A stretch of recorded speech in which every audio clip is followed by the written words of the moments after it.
Hello, everyone, and welcome to another wonderful episode of The Blind View here on Becca's World. This is a special episode. It is January 22nd, and we're having a glorious week. And here is your host, Miss Rebecca Meadows. Hello, ladies and gentlemen. Thanks for joining us tonight for another exciting episode of The Blind View right here on Becca's World on Rumble. How is everybody tonight? It's been a great week. And my topic I want to talk about,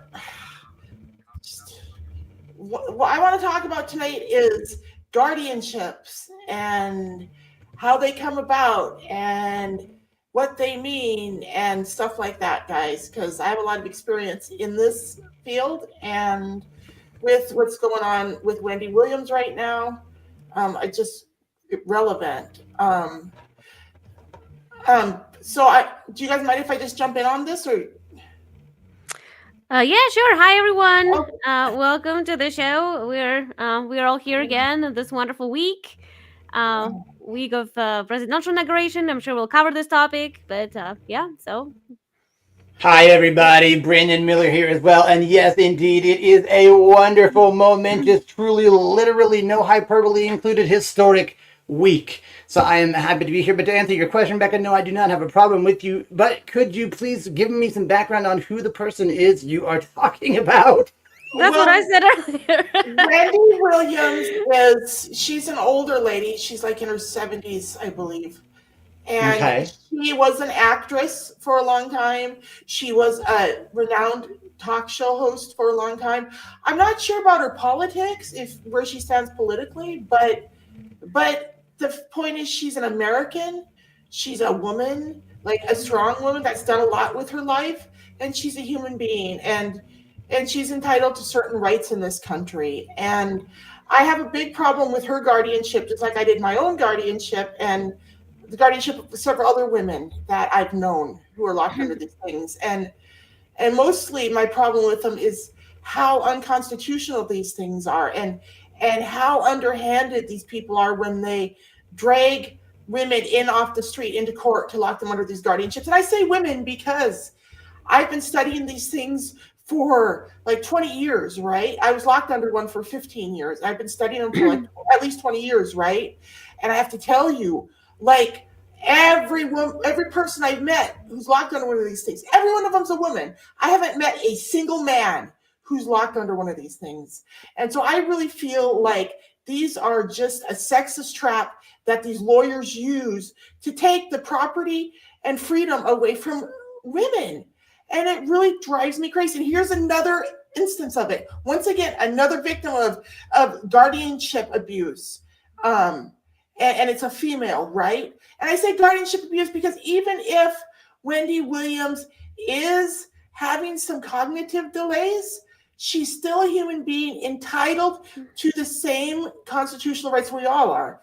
Like the Constitution says, the preamble says, all men are created equally by God and have been endowed by their Creator with certain unalienable rights, i.e., the right to life, liberty, and the pursuit of happiness.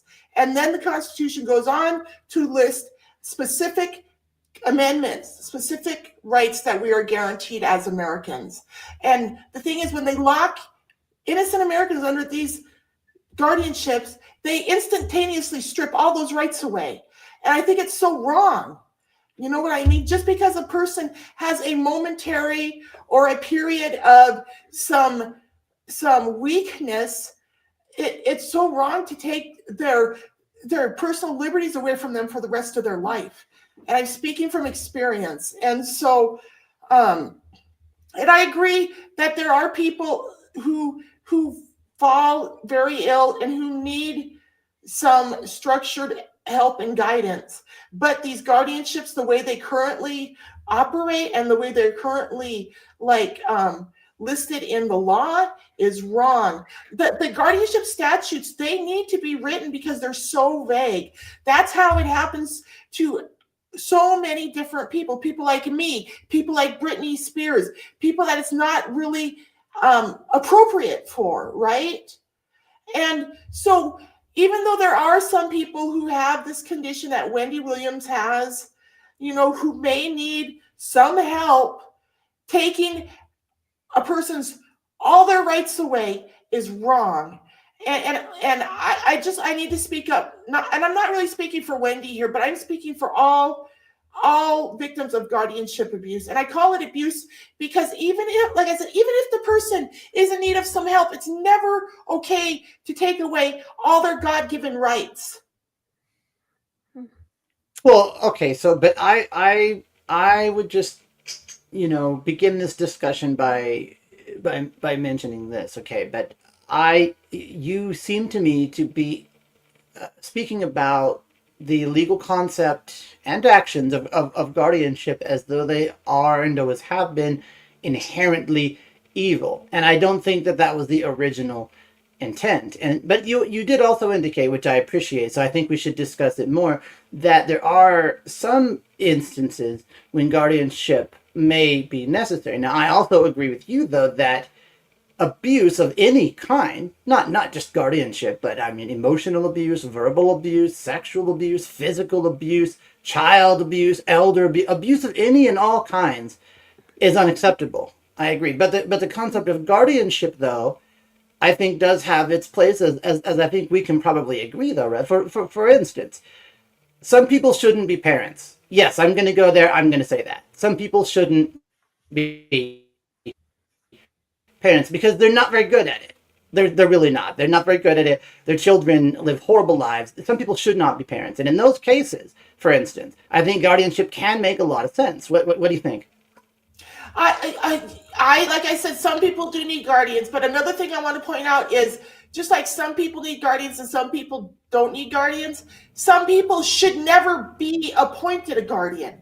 Now, like That's probably true. Let me tell you, I had 2 guardians in my experience, and my first guardian was a criminal lawyer who was appointed to be my guardian. This man had no experience handling guardianships of people, but he was appointed my guardian. And he also had previous experience with my case, so we had a huge conflict of interest. I really feel like before judges lock people under these guardianships, they need to do some research and make sure the person they're appointing as guardian has no such conflict of interest and is an appropriate person. Like my second guardian was another lawyer, but this man, he had experience handling guardianships. And my second guardian, he actually wound up being like, he was, today he and I are friends. We've been friends ever since, right? And he supported me terminating my guardianship when I decided to and stuff. And the thing is, my second guardian, because he had prior experience being a guardian and because he had actually read the law to find out what he was supposed to do, he truly cared about me and my family. And he was always, the whole time Victor was my guardian, he was always talking to me with respect and compassion. And he was always interested in helping me and my husband solve problems in our family instead of create more. And the first guardian was completely not like that because he had ulterior motives. And so I really feel like, okay, obviously something needs to be in place. Call it guardianship or some other name, right? But the laws need to be clearly defined. Right now, the guardianship statutes are too vague. They need to be clearly defined. And the rights and responsibilities of the guardian need to be curtailed and they need to be clearly outlined. And the court needs to follow these wards after they lock them under these guardianships. They need to follow their case to make sure that the guardian is actually doing his job and helping the ward to recover instead of what happened in my case where I was just shoved in a closet and they all went and robbed me for years. And well, his or her case, right? I mean, I don't think we should exclude women from being guardians. Well, yeah, I think we need some women guardians because we sure have a lot of female wards. It really sickens me how, like I said, like I've been studying these things since 1997 when I was locked under mine, right? And you guys, I'm telling you, there are so many women that are locked under these things, and they all say the same thing I said for years.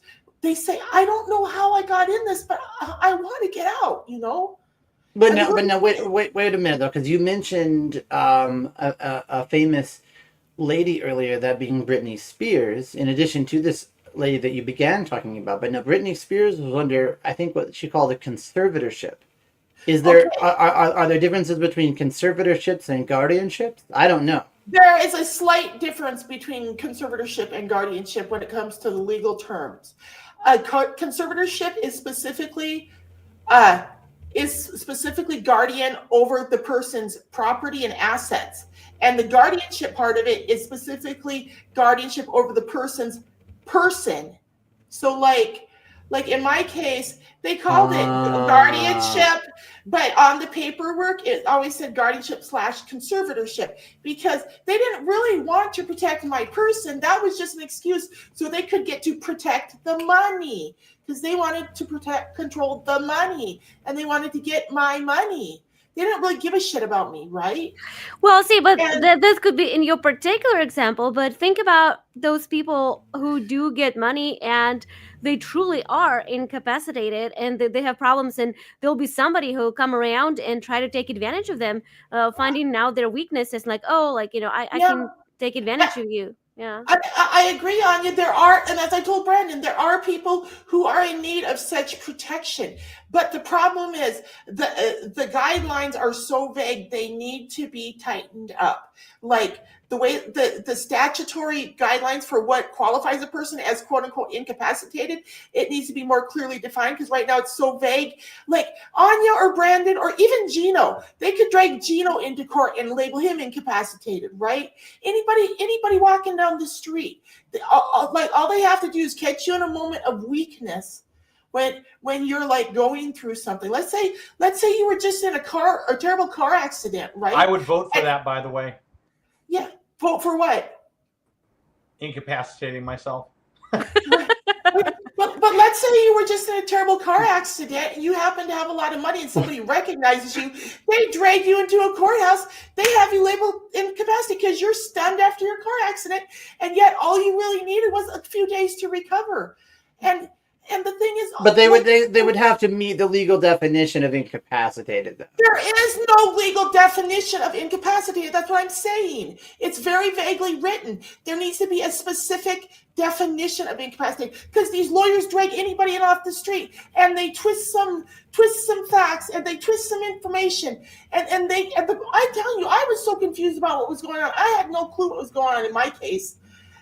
Dude, wait. Let me ask you something then. So this is kind of creepy to me in a way, but I appreciate that emotion because not very much creeps me out. So, but wait a minute. There are times when I make myself incapacitated with alcohol. But you're literally saying though that if there was somebody that wanted guardianship over me for some reason, they could try to take me out, get me drunk. Oh yeah. And then go into a court and say, "Look, Your Honor, he's incapacitated." They literally could do that. Yes, No, yes. I Listen, don't think so. because you were I showing don't poor know. judgment. No. That's what they did to me when they dragged me into court. Listen, well, you know what they used against me in court that night? You know the evidence they had against me? They had a lawyer in there who was friends with the guy that was appointed my guardian. He saw me in the Palace Bar in Haber, Montana, a few days before, and he saw me drinking a wine cooler. I was a few months shy of my 21st birthday, and there were teenagers in that bar. That bar was known for serving minors, but because I was the one that they wanted to persecute with it, they chose to bring that up in court. Oh, Your Honor, she was drinking a wine cooler. Oh, and she kissed this guy that she was dancing with. Those were two of the accusations I was confronted with in court. Oh, and I was having phone sex. Those were the only crimes I committed back then. But because I was so embarrassed, I was a 20-year-old girl. I was so inexperienced with life, and I had been denied, like I had an arrested childhood. And so I had been denied the ability to grow up normally and experience things like a normal person.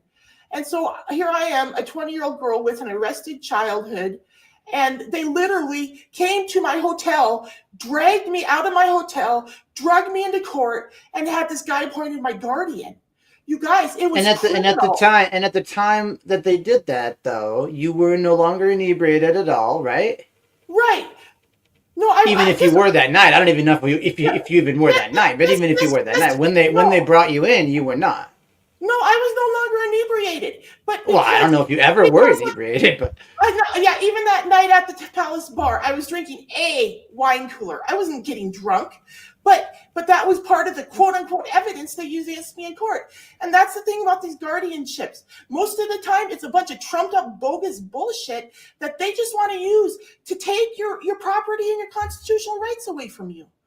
And I'm telling you, they're abusive, they are corrupt, they're unconstitutional, these guardianships. They're all of these things. And I don't, these lawyers, so even the lawyers who want to help a person out of these things, the thing is they don't think about it from the perspective of the victim. That's how I finally got out of mine, because I was looking at my situation from the perspective of the victim. So when I was studying the law, I was looking for answers for that, right? Well, my lawyer, like the first time I went to court, my lawyer was trying to prove that it was okay that I couldn't read a bank statement, right? But later on, when I read the Constitution, I realized the fact that I can't read a bank statement is completely irrelevant. The fact is, I'm an American citizen entitled to certain rights because I was created by God. Well, again, if I were working on your legal team, I would this concept of read, I would use the term interpret or make sense of or comprehend a bank statement. It is not important that you visually read. It doesn't matter if you read it in Braille. That is a form of reading. Right. But it doesn't matter if you hear it in audio. That is a form of comprehension. But see, at the night they dragged me into that court, I didn't even know about JAWS or any of this stuff because of the arrested childhood they'd forced me to live. You know what I mean? I wasn't allowed to go out and become part of the NFB or meet blind people. In fact, my parents were so embarrassed by my blindness, I wasn't allowed to use a cane for the first 8 years of my blindness until they locked me under that guardianship. And well, if I may, I wanted to respond to Brandon very quick. Earlier, you said, Brandon, that, so if you're incapacitated by alcohol, so they can drag you to court and pronounce you incapacitated. No, I've known some people who have been caught drunk and misbehaving in the street, and then what they do is throw your drunken ass into a cell until you sober up until the morning. That's expected. That's expected. Yeah. How I wish they had just thrown me into a cell for 48 hours, right? Yeah, that's expected. Yeah. Instead of 15 years. But I do wonder though. You know, I appreciate this discussion, even though if it's difficult for you, I apologize, Becca, but it doesn't kind of make me wonder, is guardianship one of these things that, like, technically it's on the books, but nobody really references that portion of the law, like nobody really pays attention to it? I don't know. I want to point out something else to you guys. Like, another thing they tell you is they literally tell you that it's your fault. They tell you that you let them do this to you. Because that night that they dragged me into court, I was appointed a quote-unquote guardian ad litem, some guy named Van Barren, right, who had never met me, who didn't even know me. He was supposed to represent me that night. And he didn't even represent me. And, oh gosh, where was I going with this? I wanted to make a point. I'm sorry. But I just want to point out is the thing is they don't, when they drag you in, when they put you under one of these guardianships, their point is never to protect you and to help you and to save you. It's always to take advantage of a person. And the only way not is by them. Like I said, there are situations when there are really, really bad human beings, who are perhaps biological parents, but they are abusive to their children. So meantime, that child is assigned to a guardian. That's needed, so that hopefully the child can develop in the ways that they should and so that they can learn and grow and, in that concept. I have a question. So Brandon, what happens when that guardian has already been working with the abusive parents for years in abusing that child and robbing that child of opportunities? Because the guy who was appointed my guardian, he had been my parents' lawyers for 8 years at that point.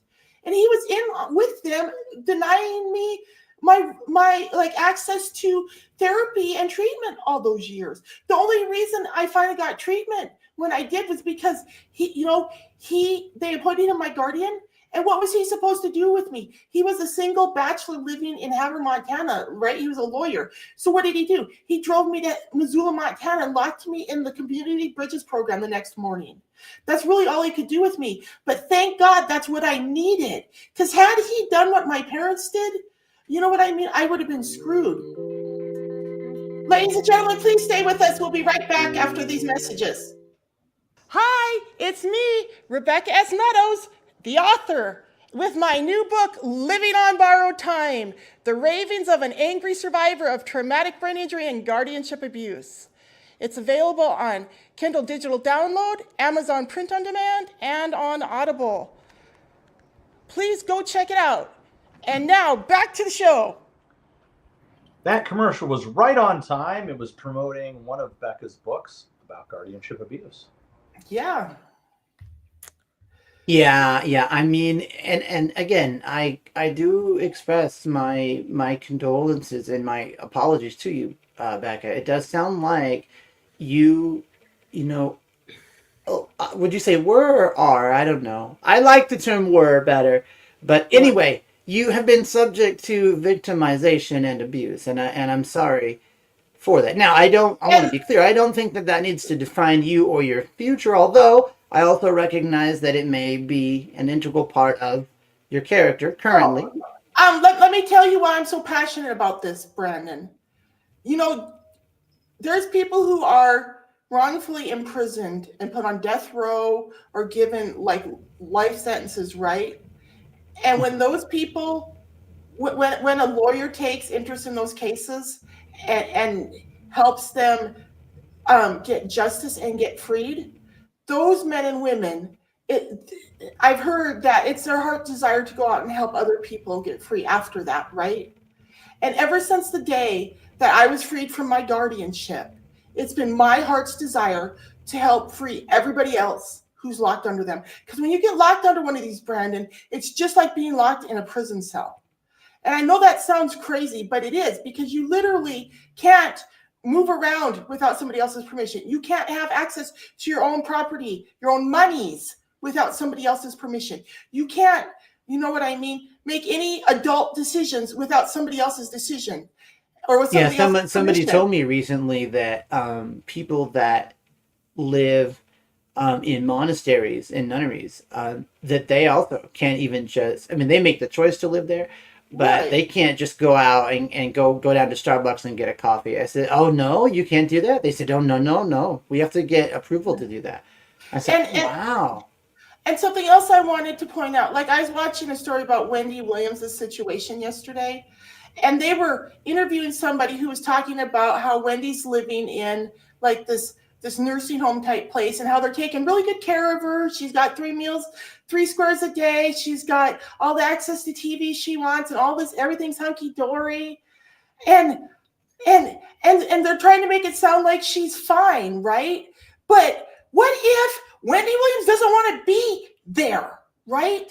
Like the whole time I was locked under that guardianship, everything was hunky-dory. I always had a roof over my head. I always had people around me. I always had, a lot of stuff going on. But it wasn't what I wanted. I was being forced. And so when I was watching this movie or this show and they were talking about Wendy Williams' situation and how, she's just living there and she's being treated well and everything's hunky-dory. What if Wendy Williams doesn't want to be there? What if she wants to go somewhere else? She's in New York City. Now hold on. I want to just do this real quick, just to see what everybody else would see if they ask their digital assistants. Hold on, let me just do this real quick. Is Wendy Williams under guardianship right now? According to News Center Maine, Wendy Williams was placed under a conservatorship with a court-appointed guardian in 2022 after being diagnosed with dementia. So that's what people are going to hear right now. So, right. I take your point. I mean, but when you were so young, though, Right, but in her case, like, as Gina said earlier too, I didn't know much about her story, but you see, she has aphasia, if I pronounce it right, when she cannot speak, when she cannot think for herself at all. I mean, your Well, case was and that's a different. dementia. So dementia Yeah, plus aphasia. yeah. So I mean, maybe it is the best place for her to be, uh, because she cannot, like, I don't think she even know. Based on what I know, it doesn't seem like she even understands where she is and who she is. Oh, well, I mean, I don't know. I don't know what I don't know level either, of but dementia or So let me guys tell you something. I've never had Sorry, dementia. I just want to jump in with one thing to clarify something. Aphasia, for people who don't know what aphasia is, for all practical purposes, the person is locked in. So there is no way to know what is going on in that person's mind because they can't actually communicate. And there's obviously a spectrum of this. So in certain there is cases, okay. right, but in certain cases, a person, like if I say, hi Becca, how are you today? The person doesn't comprehend what I just said at all, so they don't even know how to respond. And in some cases, they can't. They like physically cannot talk, and they cannot read and write and communicate, right? So, there, no one really knows except her doctors how And, extreme her case is. and if that's true about Wendy Williams, that is clearly medically incapacitated, right? But Britney Spears is not. I am not. And most people who get locked into these things are not. And No, and I do agree with that's you why that we should also look at that's the why ability of the that's why person to function if they can. We should not right. just rely on biochemical markers and Yeah, stuff and like that. the thing is, another thing is, so the night they locked me under my guardianship, they just dragged me into court and did it in like 20 minutes, right? It was a little emergency court hearing, right? But in order to overturn that thing, Wow. it took me 15 years, and I had to go get tested by multiple neuropsychologists. I had so many full neuropsychological evaluations and partial neuropsychological evaluations. I had like 3 different doctors test me in 2004. And then in 2012, when I didn't have anybody opposing me, I still went and got a full neuropsychological evaluation by a neuropsychologist. And so I had like 4 different doctors examine me over the years, right? And the thing is, um, it took 4 different doctors to examine me to help me get out of that thing over the years, but they didn't have to have a single doctor to examine me to put me in the thing. You know what I mean? And that's another thing 20 minutes, half hour tops. Yeah, It all yeah, happened in yeah. wow. And it was just based on hearsay from a few people. Like, let's see, my mother, who had been listening to my voice messages and like spying on, like breaking into my security, like reading my mail and shit like that, right? And that lawyer who saw me in the Palace Bar that night drinking a wine cooler. And I think there was one other person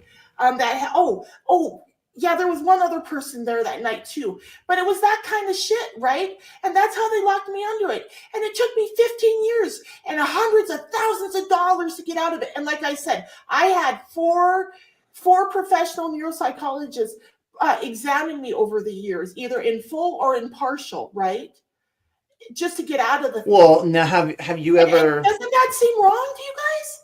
Well, it potentially does. And have you ever thought about trying to, go after the very abusive guardian, or you decided not to do that? Listen, when I got out of that thing in 2012, oh yeah, I thought about it. I wanted revenge so bad, but I was terrified. I just wanted to get out of the state of Montana before they did something worse to me, because they locked me down for 15 years. You know what I mean? Like, Yeah. like I can barely go back to Montana. I sold my house up there a few years ago because I just couldn't go back there anymore. You know what I mean? And so I couldn't stick around and seek revenge. I've been getting revenge in my own ways. I've been speaking out. I've been writing books about my experiences. Gino and I are making a movie. That's what our first big movie, Blue Butterfly, is based on. It's based on my struggle to get out of that guardianship. I got you. And it is, it is significant. It took you 15 years. Yeah. And they locked me under it when I was 20. So that, from the time I was 20 till the time I was 35 years old, I had no rights. That means while my and peers were, while I my think that is what girlfriends shows were, abuse. If you were 19, 20, 21. Well, I think you said you were 20, right? Alexa, stop. So Alexa, stop. I'm sorry, Brandon. Yeah, I was 20 when they locked me under it. And right. So you were clearly, at least so chronologically, an adult by that time, although. right. And so while my girlfriends, while my peers were going to college and going and traveling the world and going out and doing things and experiencing life and making their own decisions and fulfilling their dreams, I was arguing with a bunch of stupid doctors and greedy lawyers. And I did it for 15 years, and it made me so mad by the time I got out of that. And both my children, I got married under that guardianship. I had 2 children under that guardianship. So my children, not only was my life greatly affected and warped and demented by all of this bullshit, but both my children's lives have been greatly warped and demented. My stepchildren's lives, my ex-husband's life. You know what I mean? All of our lives were greatly impacted. Does the guardianship apply to any immediate family members as well? Oh my gosh, it's not supposed to, but that first guardian, he was so abusive. He was calling me and my husband up, and he was getting access to our private and confidential medical records, not just for me, his ward, but for my ex-husband and my stepchildren and our children. But for what reason, though? For what reason? He would use that medical stuff against us in court. Like, he would take, like, my stepdaughter got tested for, what is it? It's something in the throat. I'm trying to remember what it's called. She got a throat culture for something, and he trumped it up in court and claimed that she was being tested for methamphetamine abuse. Because that's what this crazy guy did. He was a suspicious, He was a suspicious criminal lawyer who never should have been appointed in the first place. And his only purpose was to protect money. Yeah, he's on that side of the system. He's a DA. Yeah. He's on the defense. He's not a part of the prosecution. In court, he was telling the judge all this shit about my stepkids and my ex-husband, trying to color our family and make us look like a really dysfunctional family. Because when I got married, they saw my husband as a threat to their control of the money, is what happened. And honestly, I'm surprised they let us get married. They actually made me go to court and get the judge's permission to get married when I was 20. Let's see, I was 25 years old. Or 20. I want to ask you a question then. Okay, so you're describing all these horrible things, but you don't have to answer if you don't feel like it. But where were your parents at a time? Like, did they step in for you? Like, did they see what was happening and try to defend you somehow? Or sounds like they were unfortunately part of it. Let me tell you what happened. So all 4 of my parents were there the night they locked me under the guardianship. My 4 parents conspired against me and tricked me into going with the lawyers. And then after we got out of court, and I was there, the ward then, and he was my guardian. Then for years, we had these terrible, what they called team meetings. Every time I screwed up and stepped out of line and pissed that guardian off, or his case manager, or the neuropsychologist, we would have these terrible team meetings, and that guardian, the case manager, and my parents would come to my house in Missoula, and they'd have these bitch sessions with me and my husband, and I would almost always wind up in tears because we weren't allowed to talk. When we would try to speak up for ourselves, they would talk over us, they would shut us down, they would, you know what I mean? These were college-educated professionals. I have a traumatic brain injury. My ex-husband also has a traumatic brain injury. You know what I mean? Was he under guardianship too? No, he was not. But he made the mistake of marrying a woman who was under guardianship, and all of the team decided that he was a threat. And so, yeah, they were so abusive to us. It was terrible, you guys. It was awful. And so we had to deal with all this shit in these meetings, and then it would overflow into these court hearings, and I'd find myself in court trying to defend myself and my family against a bunch of bogus charges, and I wouldn't have fair legal representation. In 2004, when I finally found a lawyer who would help me, the guardian wouldn't even pay for it. My lawyer had to file a motion with the court to force the guardian to pay his legal fees out of my money because I hired him to help me. Right, and right, and of course you see, right. I think that speaks to what you're saying. You couldn't control your money or your where you lived, or I basically I had no legal rights. I had no legal rights. Like because they view you once they view you as incapacitated, they take all your rights away. So that's why I was at the mercy of this abusive lawyer who was my guardian. Do you guys understand? Yeah, sure. And that's why it's wrong. I do, but again, I'm ultimately on your side, though. I mean, I wonder if there are procedures in law to, for example, decide that capacity has been restored, or. Well, yeah. I had to go to court twice, and I had to fight for 15 years to get the court to acknowledge that my capacity had been restored when it wasn't proven to have been taken away in the first place, right? But gosh,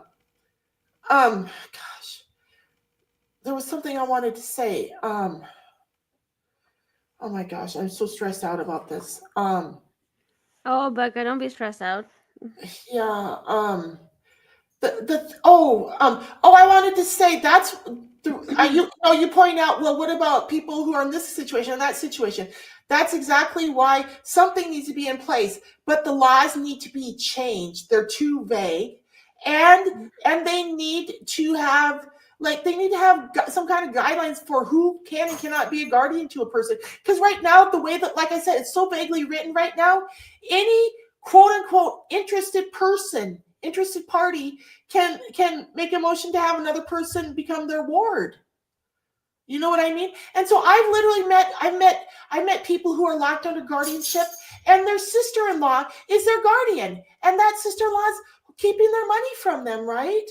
Well, why the hell should a sister-in-law be a guardian over somebody?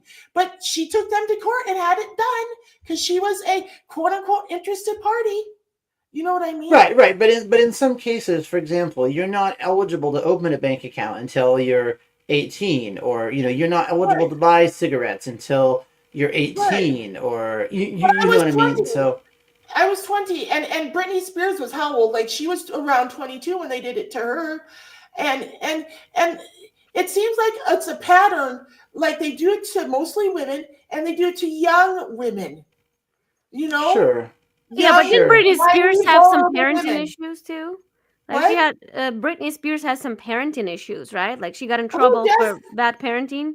I don't know. When did she get? I didn't hear anything about her getting in trouble for bad parenting. It was like a while ago. I don't know. I don't follow her much at all. I just remember, kind of like Becca saying, I just remember there for a while, Britney went a little bit crazy with drinking and partying a lot and stuff. And according to the way Becca says it, that would be enough. That would be enough, Yeah. So Brandon, when you were 20-ish, did you never party? Oh, of course I did. Yeah. Oh, I still do. No, that was not just partying, though. When they did it to me, that's what Britney Spears was probably doing when they did it to her. No, she did drugs. She did a lot of drugs. She had drugs, cocktails, and different mixing some psychedelic and. I know when I say partying, I mean living a somewhat questionable lifestyle. But who doesn't when they're 20? Yeah, absolutely. That's what I'm saying. And just because a young woman happens to be quote unquote partying like everybody else does, and she happens to make a decision that they view as a bad decision or a questionable decision. Who doesn't make questionable decisions when they're 20? Well, but again, I think now I'm just gonna put a part of my foot in a rabbit hole here, okay? But I do believe this, right? I'll just say Disneyland and Disney World are not as innocent as we've all been led to believe. They're nah. And so Brittany came up through that. Project Montauk, anybody? Yeah. So that's very sad. I don't care. I really don't care what Britney Spears grew up in. There's no. Oh, but I do though, the because it right was very way. manipulative and abusive, and again, she was a young girl, probably 7, 8, 9, 10 years old. It's terrible. It's Yeah. Well, yeah, but that still doesn't give so, them but right when you, to ever but take their rights away. Like no matter what oh, but they were abusive, so they're not trying to be fair. They're not trying to be equitable. They're not trying to be generous. Right. They're not. Now, No. and ladies and gentlemen, please stay with us. We'll be right back. Why don't they have blind people sections at sporting events? Why do I gotta pay the same price to not see shit? Okay? The Jumbotron ain't even built for me. I am the business manager here at the Visually Impaired School of Arizona. I see you brought the film crew. Make sure you get my good side. All right, settle down and get focused on your tasks. I teach the art of cuisine, child. You wanna know what the problem, the biggest problem in the blind community? It's you sighted people. Just take a look over here. Yeah, I don't know where that is, man. Okay, you all need to turn off those cameras and just leave the building. Wait, Joe, hold on. Oh, on your right. You're on the right. How would you know that the men you're dating are black? No, this is not card member services. This is the Visually Impaired School of Arizona. CJ, where are his pants? I don't know. Billy doesn't work here. He basically came with the building. I can be the very first mayor of Blind Sylvania. Make blind America great again. There goes my pie. This happens every day? No, Sometimes. of course not.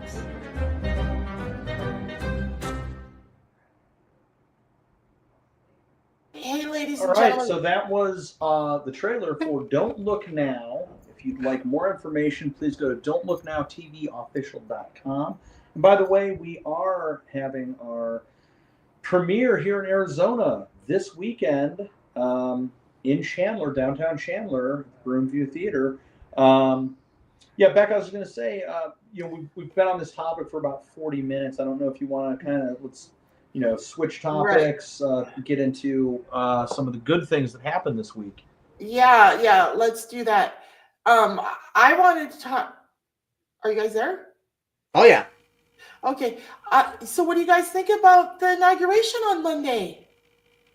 I am very, very happy because I think a lot of us were concerned that some very devastating things may come up or go down, but they did not. So I'm very, very, very happy that the 47th president has now successfully been inaugurated. Let me point out to you, he's still in grave danger. He'll be in grave danger every day while he's president, right? So we still need to continue to pray for him. Just because he's but not as bad. Not as bad though. Yeah, I was very nervous all day. Like, we've been watching TV since 8 o'clock in the morning, like all these pre-inauguration things, procedures, and all day I was nervous. But, there was so many other elite people out there, so security was pretty good. But yeah, like, he is moving fast and strong, and it's not doing just for performance. It's just, But it's amazing to watch these liberals cry on social media. Like, every time I see the post, they're like, yeah. Keep going, keep bitching. Hashtag daddy's home. It's been a really exciting week, hasn't it?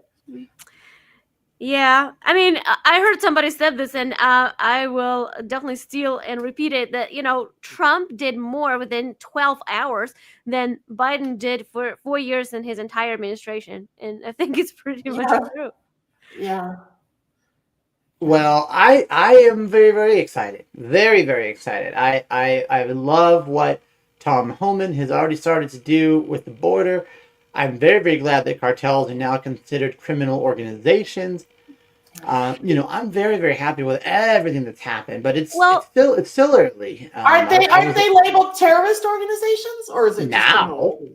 Yeah, cartels, Mexican cartels.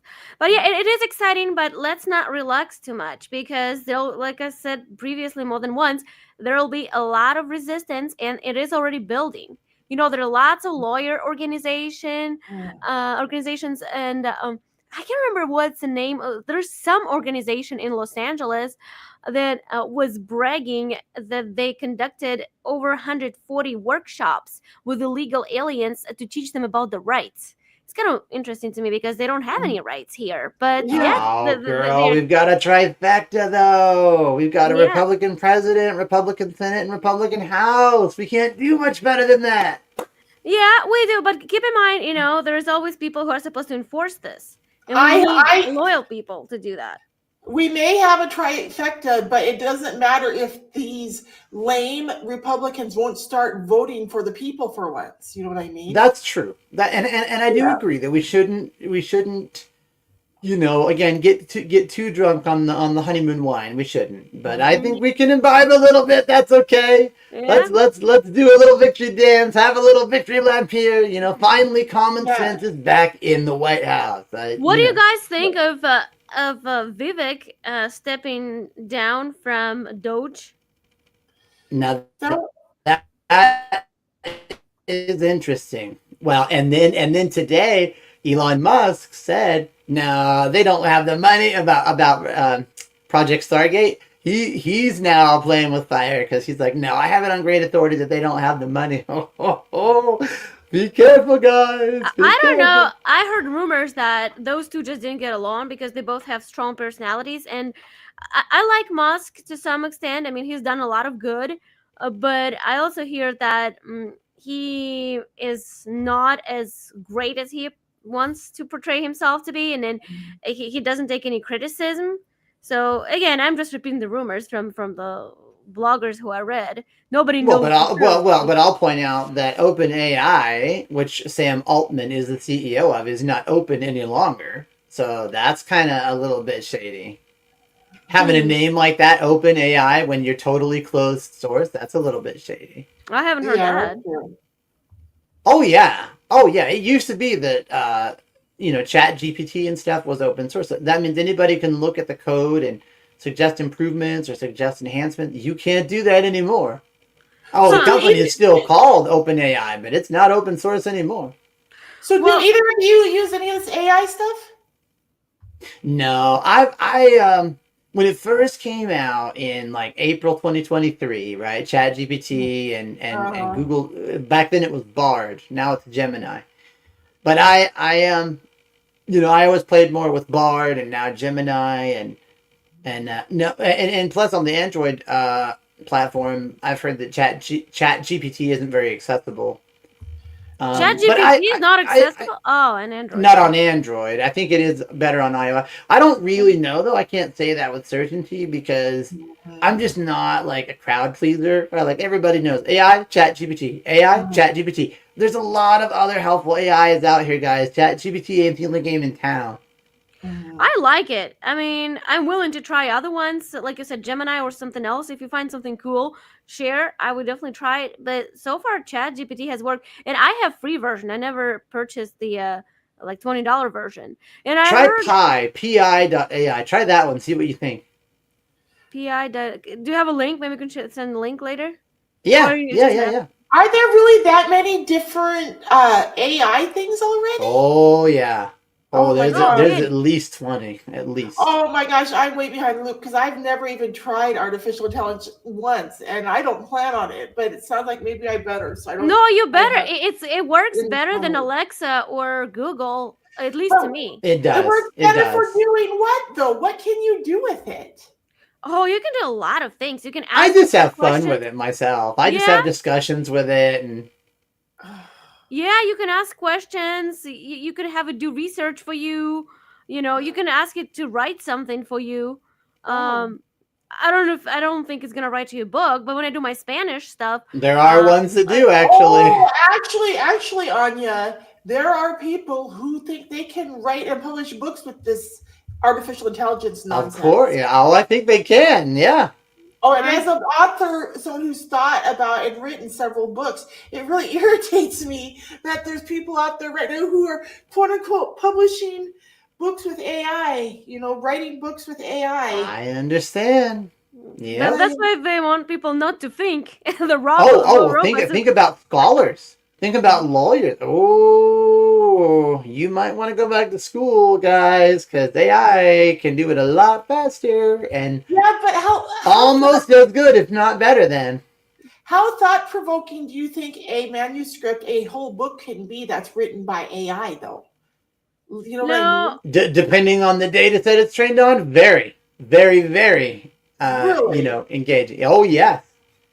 If you took all the scripts from all the major movie directors in the U.S. and you fed that into AI, oh, it could make something amazing. So Absolutely amazing. So let's say my book about guardianship and traumatic brain injury, right? Recovery from traumatic brain injury and guardianship abuse, right? Do you think if I went on AI and just punched in a few words like guardianship abuse, traumatic brain injury, survivor, do you think it could write a book similar to the one I wrote? I would start with an essay. Don't say the book because it may confuse it. It could cause lots of trouble. But just for experimental purposes, ask it to write an essay. And then you can kind of evaluate how it goes. I agree. Yeah. There's people who claim they're writing the whole books with this stuff, though. That's why I was thinking of a whole book. But yeah, I guess I could challenge it to write an essay, but I don't see how its essay could be as detailed as mine is, since I'm someone who's experienced it, right? Well, but you don't have to use it as a whole like essay by AI. You can use it as a baseline and then add your own stuff. And I think that's the goal. But if it's been trained, though, especially if Becca were to use one that's trained on like psychological and psychiatric data, oh, I think it could do. And I think what amazes most of us is the speed in which it does it. I mean, 30 seconds and it's like, wow. I wonder how close it could get to really describing what it feels like or some of the experiences a person has when they're going through it, though. Like, for example, people who are locked under these things, they go through similar experiences. Like, I shaved my head bald when I was locked under my guardianship. Mm-hmm. So did Britney Spears, right? And I strongly suspect that if I studied multiples of women who've been locked under these things, I bet there's a lot more similarities than just that one. You know what I mean? Like, well, see, a lot of the AIs, like, I like the one Pi. It's designed to be a conversational AI. Whereas, like, Gemini would probably tell you, as an AI model, I'm a large language model and don't actually have feelings. However, based on the data, whereas Pi would say something like, it's definitely understandable, Becca, that you feel the way that you do, because statistics do show that you see the difference in how the AIs present to you. Yeah. Yeah. But I think, oh, girl, AI, Project Stargate, right? Well, we were just that's all about AI, girl. I think you should play with it. Something occurred to me. Can you ask AI to, like, let's say you ask it to write some kind of essay or something. Can you ask it to email it to you? Or you have to actually manually copy it and paste it and With Gemini, you can. With Pi, you cannot. I think with ChatGPT, you can, right? It'll email it. I need to experiment. I just thought of it. Because I usually copy and paste and email it to myself. Yeah, Pi won't do that because it's not designed for that. It's not designed to integrate into like docs and sheets and slides. And it's designed for conversation. It's not. So you would have to copy paste, which is kind of annoying, but. Yeah, so I'm wondering if Gino can look up the address and the name again. He said the name of the theater so fast where the film festival is going to be this weekend. I'm wondering if he can look up the address for it and say the name of it again for our viewers in case anybody wants to try to check out our show this weekend at the film festival. But maybe he's not even listening. I think you said the Chandler International Film Festival. Give me a second. Yeah. Okay, so he's going to look it up and share it with our viewers. But I'm really excited that it's right here. So, heck yeah, you guys! Heck yeah! That would be cool. Yeah, you should. Since you have iOS, Becca, you should download ChatGPT and try it. It's pretty accessible. How much does it cost?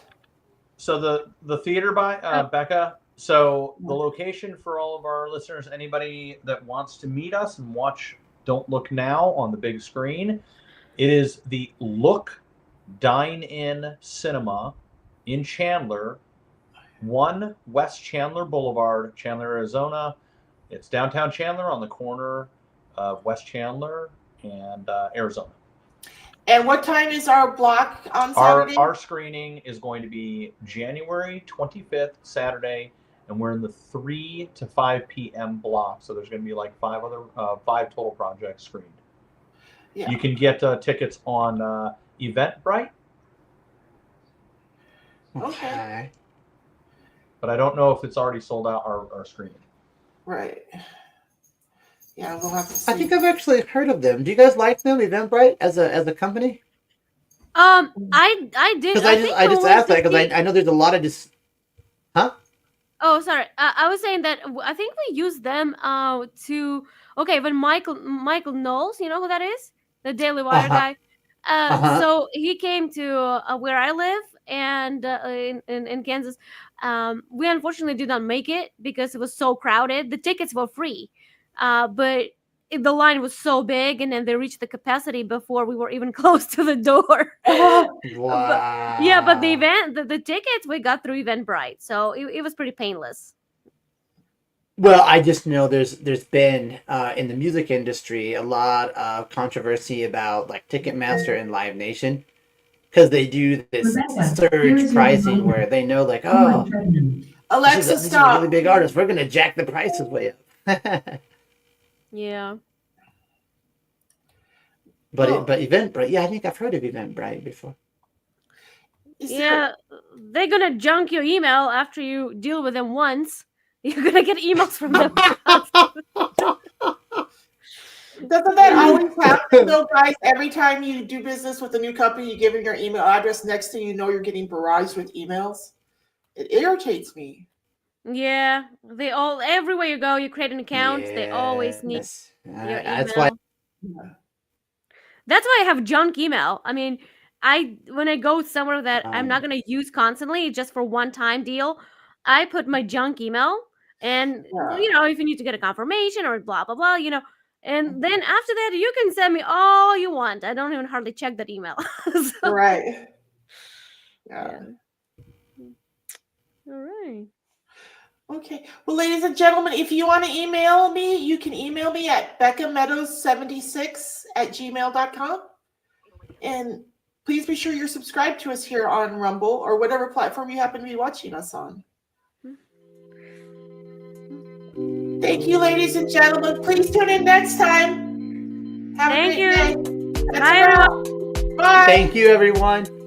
Thank you, everybody, for joining us tonight.